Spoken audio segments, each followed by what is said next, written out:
What is going on, everybody? Back with some more Marvel Snap, and today I just wanted to go over kind of the first deck that I've been playing on the ladder. There's a lot of stuff that I haven't unlocked yet in terms of wanting to do some fun memes, like there's some movement and self-destruction type things. Just need to unlock more cards for a lot of that. I guess that's one downfall of the bucket system, is everybody's unlocking the same exact card, so you can't really go off on your own and unlock your own thing. Additionally, the most relevant card in the game right now, which is Nova, super overpowered deck slash card, mostly card, was my very final unlock in the first bucket. So that was kind of miserable. But that's besides the point. Let's take a look at the deck that I've been playing as my first deck. It's kind of a one-cost deck focused around Kazar. I've got him leveled up quite a bit. I think he's a pretty solid card.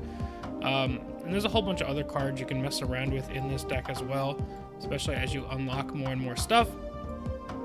But the main, point of the deck is Kazar buffs all of your one-cost cards, Blue Marvel buffs everything, and Captain America buffs everything locally. So you have three main sources of buffing things. And then the rest of your deck is pretty cheap overall. You've got Ant-Man, who gets buffed if his location is full, which is obviously fits into that strategy quite well. Squirrel puts 3 1/1s on the board. They all cost 1, so they get buffed by Kazar. They get buffed by Blue Marvel. The Squirrels also have no ability, so they have some synergy with Washington, D.C. Nightcrawler is just really good. One-cost card that you can move around the board. Rocket, just solid one-drop for fighting. Scarlet Witch, because things like Negative Zone can really just kind of destroy you, or things like the TVA. So having Scarlet Witch to be able to get rid of a location that kind of messes you up is really solid. Armor is just kind of I don't even want to say a soft counter. It's a slight check to Nova decks if your opponent kind of misplays them. But it's also just good in general, since you're playing a lot of one-drops. Armor protects your one-drops from Elektra, also protects you from that one location that blows up after turn 3. Wolfsbane, you can pretty often get this to be a minimum 3 cost 5 power, if not 3 cost 7 power, if your location is filled. Kind of the one card that I don't see a lot of people play very often is Hulkbuster, but I think Hulkbuster is pretty solid, especially because with this deck, having space to play on locations is really important. So Hulkbuster lets you put 4 power on the board without taking up a full slot. There's also a couple interesting interactions for Hulkbuster. Mainly, if you attach him to Nightcrawler, you have a 6 power guy that can move around. But also, and this is a pretty important thing, if there is the location that when you play a card there, you summon a copy to a random location, Hulkbuster will attach before the copy triggers. So then Hulkbuster attaches, and then the game summons a copy of the card that he attached to with the Hulkbuster buff. So what that means is, let's say my Hulkbuster attaches to Wolfsbane, who is already a 3/7, or let's say 3/5. So Hulkbuster attached to Wolfsbane, he'll become a 3/9, and then the game will summon a 3/9 Wolfsbane to another random location, which will then trigger the on reveal. So that's obviously very, very solid. I just think Hulkbuster fits pretty well.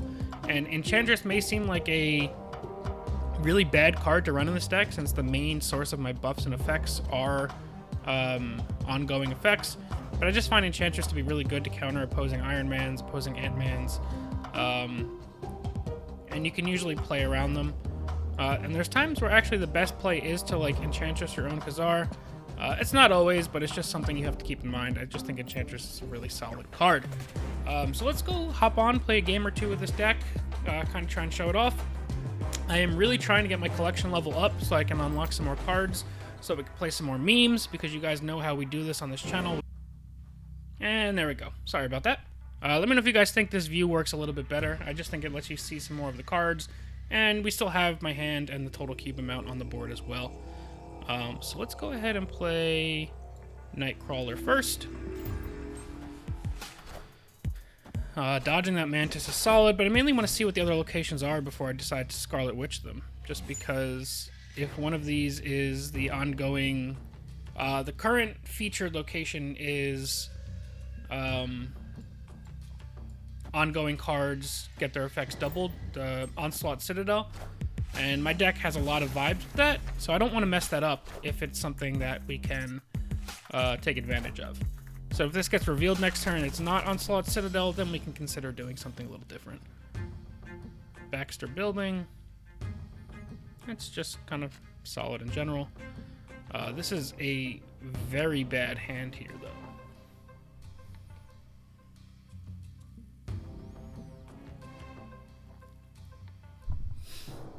I'm almost considering Scarlet Witching the Baxter Building.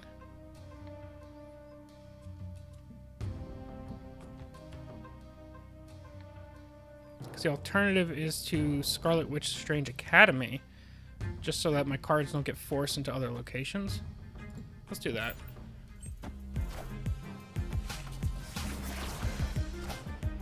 That's going to be quite bad for me.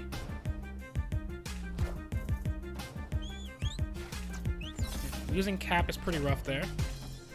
Looks like they are an unrevealed deck. And that Korg that he just played, it went right to the top of my deck. So typically this is a situation where you probably want to forfeit pretty often. I don't think we're really in a winning position here.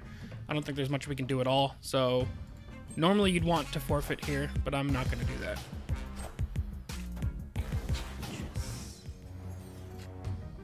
Oh my god, this hand is really bad.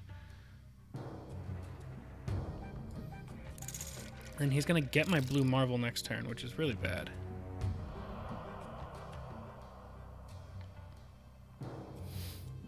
I don't necessarily know if Ant-Man's gonna be enough to win Baxter Building. That would put me to 13.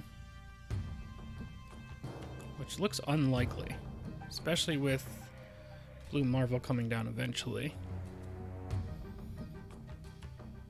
Again, this is a you should forfeit scenario, but I'm not going to do that.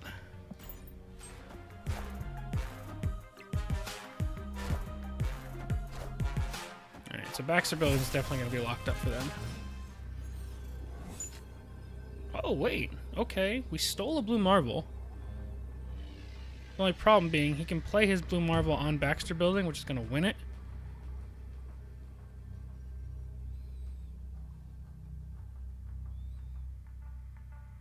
Which would give him an additional 3 here, which would put him at 11. And if he plays Blue Marvel here, it gets 3 here, which puts that at 12. The unfortunate thing here is I'm pretty sure if I play Blue Marvel here, this will go up to... I think I'm in a situation where I lose no matter what. Because he has Blue Marvel, so he's going to play that down here. Baxter Building will go up to 15. Wakandan Embassy will go up to 12. Actually, it'll go up to 15. And there's just no way that I can fight for Baxter Building here. So I know I said we weren't going to retreat, but I wanted to see how the end game turned out. Just because that's how I like to play.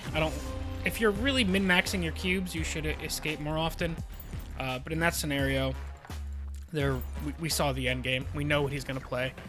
He's going to play the Blue Marble that we gave him. So that is what it is. We will hop on into the next one. That's a really good Spider Girl on their part, or Spider Woman. I like when I can start with a Nightcrawler on Stark Tower.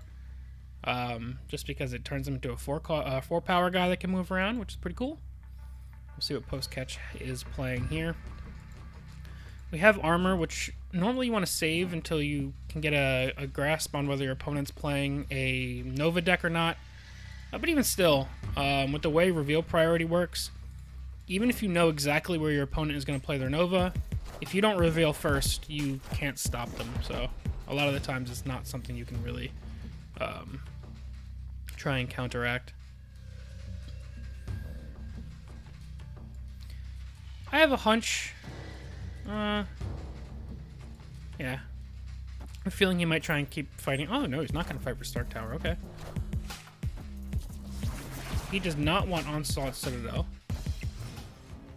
Agent 13 adds a random card to your hand. Okay. I'll just play Wolfsbane for now. These two are both getting +3 power just because they're tied for the highest power at this location. A very clunky hand this time around. Armor can just take Monster Metropolis right now.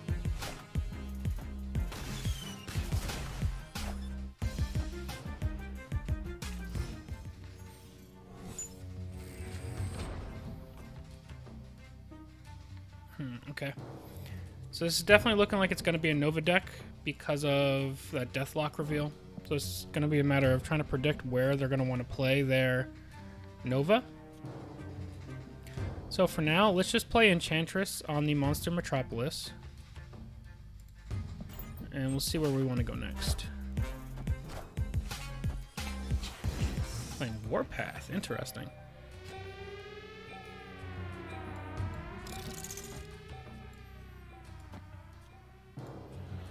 The only problem is, as much as I want to activate my Ant-Man over there,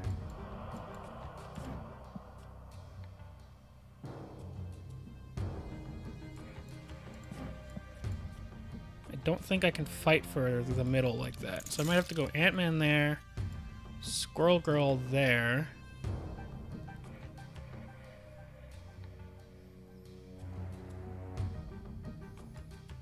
And maybe move Nightcrawler to the middle.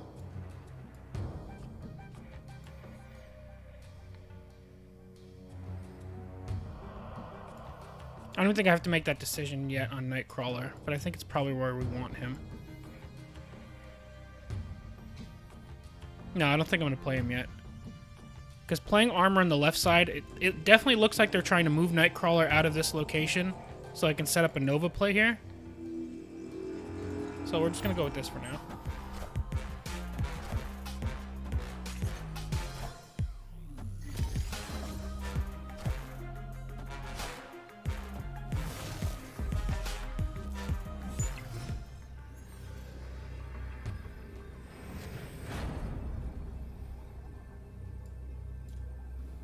I think Blue Marble is just the play here.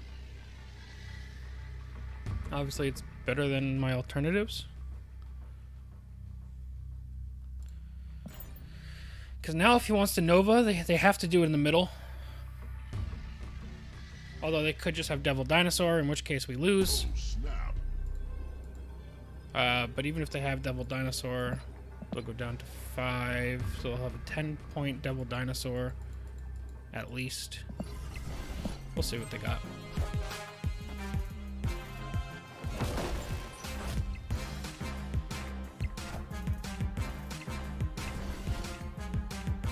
Oh, we actually take the win there.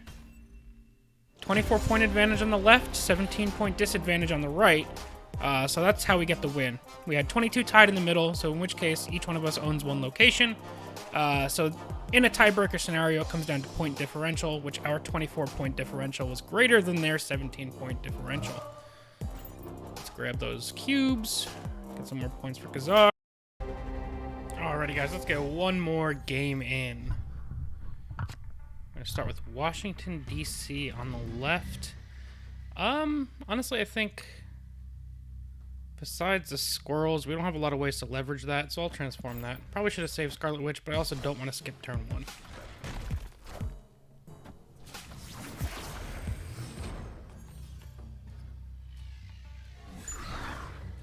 Alright, Savage Land is decent with Kazar. We're gonna have a Sentinel. Whenever I see a Sentinel, my brain just goes to Devil Dinosaur decks immediately. That's pretty solid for them.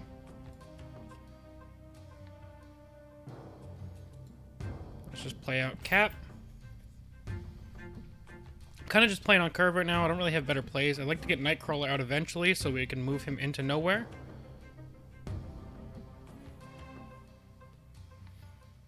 Although, if my opponent is setting up a Nova play, moving into nowhere doesn't mean anything. But it's definitely looking like a potential Devil Dinosaur setup.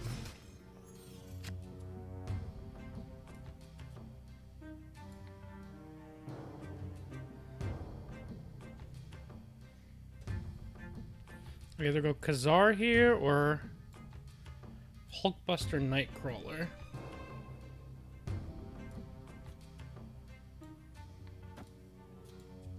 I think I like those.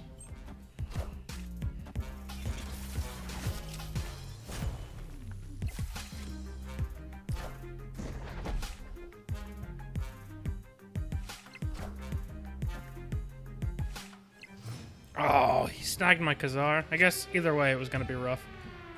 Let's move him over there. Move Kazar here. And we could drop a rock down over there. Yeah, I think that's what you have to do for now. Enchantress is rough, but also the fact that we got our Kazar on the flip side of reveal priority is very good.